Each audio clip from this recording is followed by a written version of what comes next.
नमस्कार आप सभी को। मैं रविंद्र सिंह आज फिर एक नई वीडियो के माध्यम से आप सभी के बीच में आया हूँ।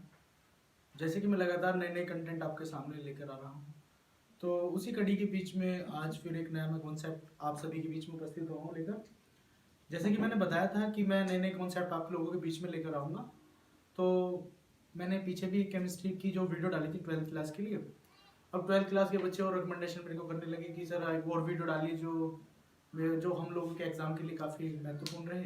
तो मैंने कहा कि चलो भाई ठीक है, अब धीरे धीरे हम वो उस कॉन्सेप्ट की ओर चलने लगे हैं जो बच्चों के लिए इंपॉर्टेंट हो सकते हैं।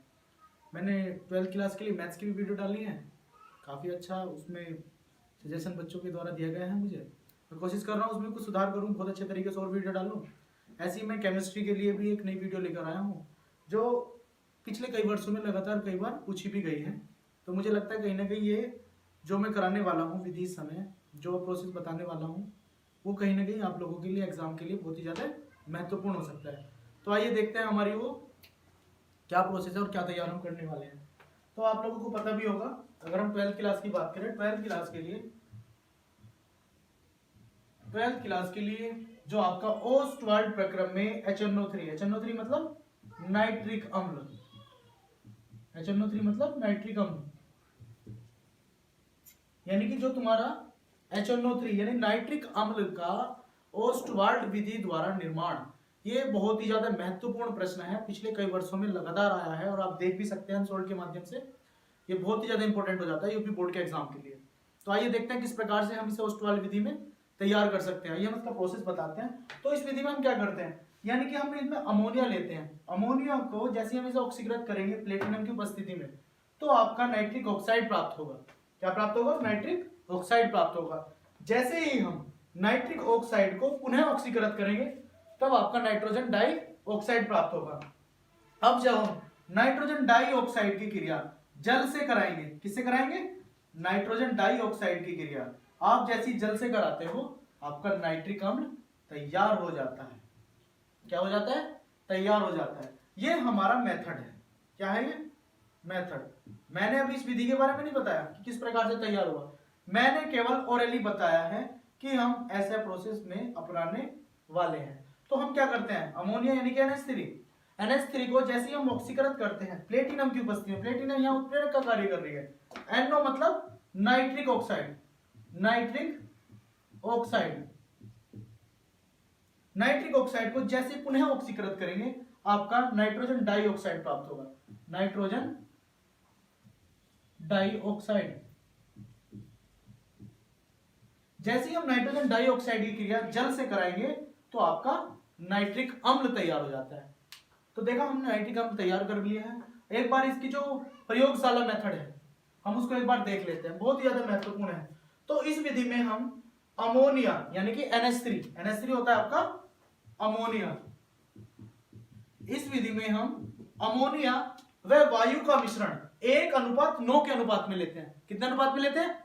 1:9 के अनुपात में हम इसमें मिश्रण लेते हैं वायु और अमोनिया का, और फिर हम इसको एक उत्प्रेरक कक्ष में भेजते हैं। किसमें भेजते हैं? उत्प्रेरक कक्ष में भेजते हैं, जहां पर आपका प्लेटिनम की जाली लगी होती है। कितनी जाली लगी होती है? प्लेटिनम की जाली लगी होती है जो आपका उत्प्रेरक का कार्य करती है। इसका हम टेम्परेचर 700 से 800 डिग्री सेल्सियस कर लेते हैं। जैसे ही हमारा ये अमोनिया और जो वायु है ये जैसे इसमें उत्प्रेरक कक्ष में पहुंचेगा, यहां से आपका नाइट्रिक ऑक्साइड प्राप्त हो जाता है। क्या प्राप्त हो जाता है? Nitric oxide. यहां पर लगभग आपको 90%, मैंने लिख भी रखा है, यहां पर आपको 90% नाइट्रिक ऑक्साइड प्राप्त हो जाता है। फिर हम नाइट्रिक ऑक्साइड जो हमें प्राप्त हुआ है, फिर हम इसको ऑक्सीकारक स्तंभ में भेजते हैं। कहां पर भेजते हैं? ऑक्सीकारक स्तंभ में भेजते हैं। जैसे ये नाइट्रिक ऑक्साइड ऑक्सीकृत होगा उसके बाद ये नाइट्रोजन डाइऑक्साइड में कन्वर्ट हो जाएगा, यानी कि नाइट्रोजन डाइऑक्साइड में जैसे ही बदल जाता है। फिर इसको हम ये जो प्राप्त हुआ है ये नाइट्रोजन डाइऑक्साइड, अब इस नाइट्रोजन डाइऑक्साइड को हम अवशोषण स्तंभ में भेजते हैं। किसे भेजते हैं? अवशोषण स्तंभ में भेजते हैं, जिसमें ऊपर से जल वर्षा होती है, जल की वर्षा होती है। ऊपर से आपको दिख भी रहा हो, ये जल की वर्षा होती है और ये आपके क्वार्ट्ज के टुकड़े रखे हुए हैं। जैसे ही यहां इसमें पहुंचेगी तो आपका नाइट्रिक अम्ल तैयार हो जाएगी। क्या हो जाएगी? नाइट्रिक अम्ल तैयार हो जाएगी। लेकिन इस विधि के द्वारा हमें जो नाइट्रिक अम्ल तैयार होता है वो एक तनु अम्ल होता है। कौन सा होता है? तनु नाइट्रिक अम्ल तैयार होता है। तो इसको हम आसवन के द्वारा, किसके द्वारा?